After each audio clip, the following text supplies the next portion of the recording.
The importance of the Umzimkulu River cannot be overestimated. It is the last of the significant free-flowing rivers in South Africa. And when I say significant river, there are a few other rivers that are also free-flowing, but they are not of any great magnitude in terms of volume of flow. The Umzimkulu River has got a reasonable flow, and it's completely undammed, so it's a natural free flow.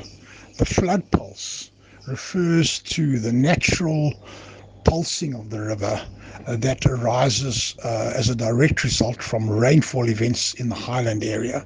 And the Umzimkulu River has got two major sources of water, and each of those are slightly different because the river has got the main stem of the river, the Umzimkulu, that rises up in the mountains of Lesotho, the Drakensberg Mountains, but you could get another very substantial tributary called the Umzimkulwana, the small Umzimkulu, which arises from a different area, and that's got a different flood pulse. So it's those two flood pulses that work together to create a very unique ecological signature for the Umzimkulu River.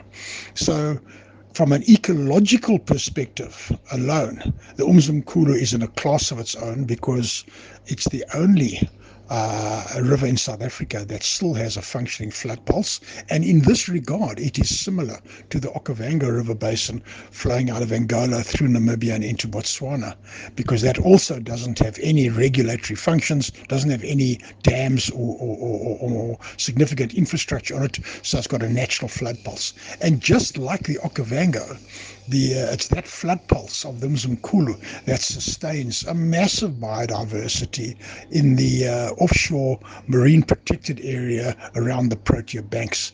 So purely from an ecological perspective, the Umzimkulu is as significant in an African context as the Okavango River basin is, and therefore it is a river that is worthy of restoration, worthy of respect, and worthy of being treated as the last free-flowing river, capable of sustaining a substantial ecotourism livelihood flow.